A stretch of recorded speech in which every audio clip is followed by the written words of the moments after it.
Alright guys, if y'all are new to the channel, real quick, let me tell y'all what we do. Let me tell y'all what we talk about, and that is Dynasty Fantasy Football. This is strictly a Dynasty Fantasy Football channel. Obviously, the player you clicked on, whatever team he went to, is definitely going to be discussed and how it affects that NFL team and the supporting cast around it. But our main focus is on Dynasty Fantasy Football. If you don't know what that is, just fantasy football year round. You draft one team, you always have that team throughout the entire offseason. You're making trades, you're going through, you're actually drafting rookies like your real NFL team, and it's a lot of fun. If you have never played in a Dynasty League before and are interested in joining one, we have new leagues starting every single week. Go down the description of the video, join the Discord, and that's where you're going to get all the info for that. And if you are already playing Dynasty Fantasy Football, you are at the perfect place. Make sure you go down there and subscribe. This is going to be the channel for you, but let's get into the video.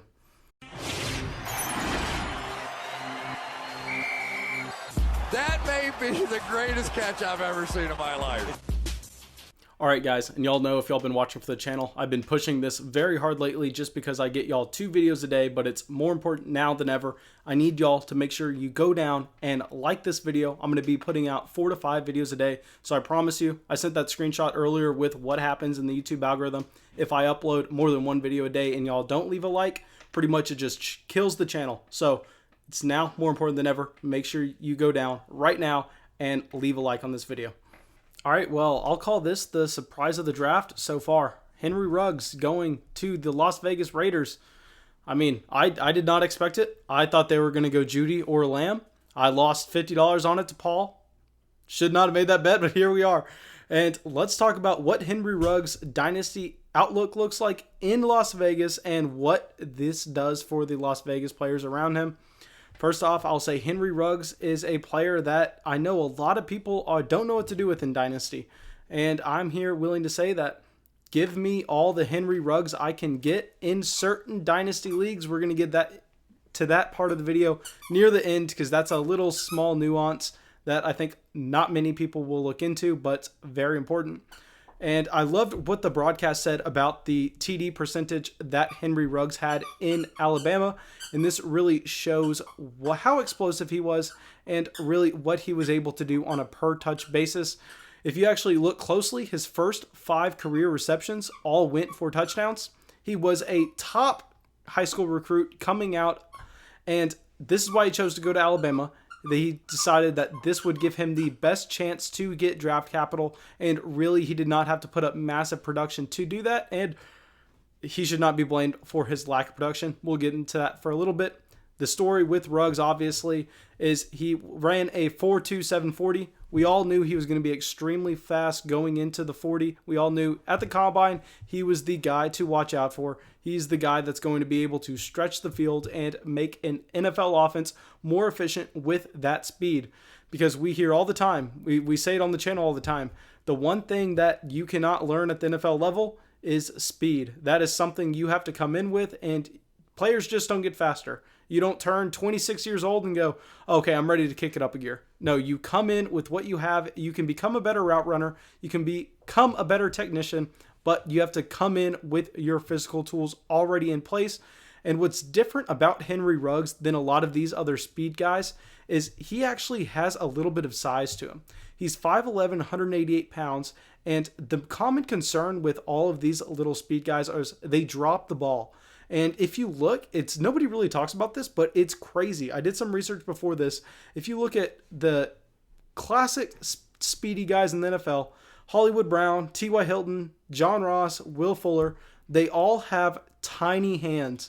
I'm talking about they're in the bottom 10th percentile of hand size at the NFL level. You look at Henry RUGGS, he has some oven mitts for what he can do on the football field, and this led him to really not drop the ball at all at Alabama.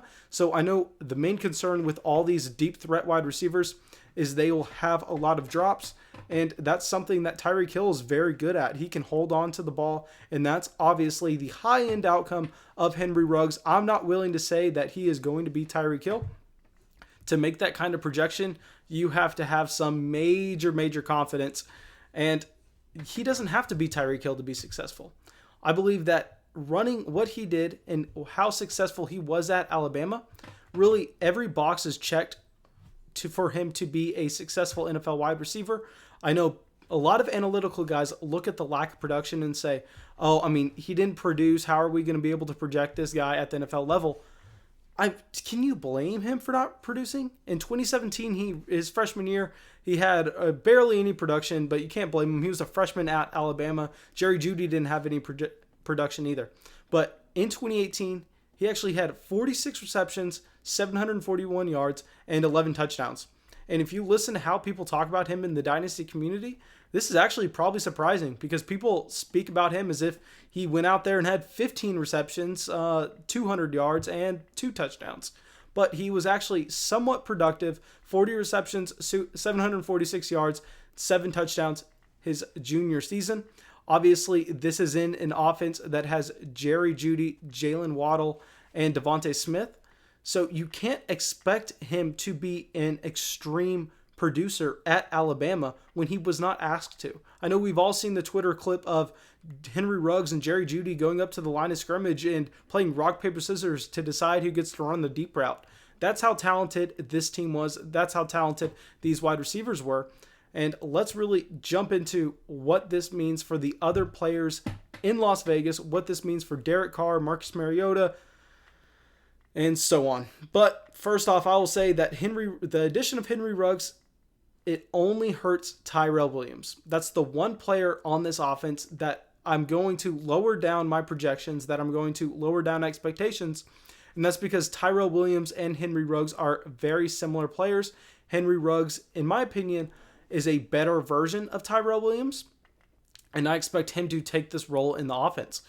But who this does help is Hunter Renfrow, who's going to be running a lot of routes underneath.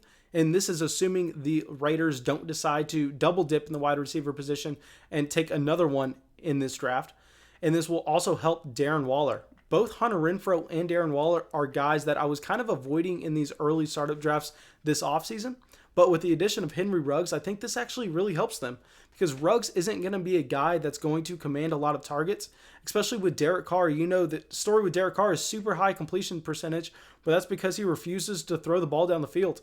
What would be super interesting is if they decide to go out there and get Jameis Winston. Don't know how likely that is after they went out and signed Marcus Mariota. But just a little side conversation because we've heard the reports that John Gruden doesn't believe that Derek Carr can win a Super Bowl, and he wants the guy that he believes has the highest ceiling. And who has a higher ceiling than Jameis Winston, honestly? If he just can cut his interceptions in half, he's a top level quarterback in the league. I'm willing to put my name on that. I know he's reckless, but he has the arm talent, and maybe John Gruden is confident enough and arrogant enough into thinking he could turn that into something. But let's talk about where I'm going to be drafting Henry Ruggs in 2020 in rookie drafts. First off, in the flock drafts, those Patreon drafts, I hate to say this because I know everything I say y'all use against me. Y'all know exactly what I'm thinking. I'm very honest and try to give you all my exact thoughts. Henry Ruggs is the perfect guy for a best ball league, and he is a perfect guy for a league where you can start a lot of wide receivers. Because in a league that's maybe not best ball, but say you start 3 wide receivers and you have 3 additional flex spots, so you can start up to 6 wide receivers. If your starting lineup is that large, you can throw Henry Ruggs in there and don't really have to worry about a 0. Because even if he gives you a 0, it's not going to kill your week. You're going to be able to make up points at other positions. But you throw Henry Ruggs in there and he catches 6 balls for 180 yards and 2 touchdowns. That's going to win you your week. He is an explosion wide receiver, and he's going to have some blow-up weeks very similar to Deshaun Jackson year over year. So Henry Ruggs is a perfect guy for deep starting lineups and a perfect guy for best ball leagues. He's still obviously behind the Jerry Jeudy, CeeDee Lamb tier, and I'm still going to be willing to put him behind Justin Jefferson unless we see Justin Jefferson land in a horrendous spot, just because Henry Ruggs may be a better NFL wide receiver than those guys just because what he offers at the position. But for fantasy, where we're just looking for production, we're looking for volume, Henry Ruggs is not going to be able to outproduce Jerry Jeudy, CeeDee Lamb, or Justin Jefferson, in my opinion. I think maybe this slides him up into that wide receiver 4 conversation. Obviously, I don't know how other dynasty leagues are going to react with this, where he's going to be going in rookie drafts just yet. That's why I'm getting y'all my instant reactions and telling y'all where I believe he should go. That way we can try to stay level-headed. But Thanks so much, guys. Really hope you all enjoyed the video. I'm going to be continuing to do these throughout the entire draft, so it's so important that you leave that like, and have a great day.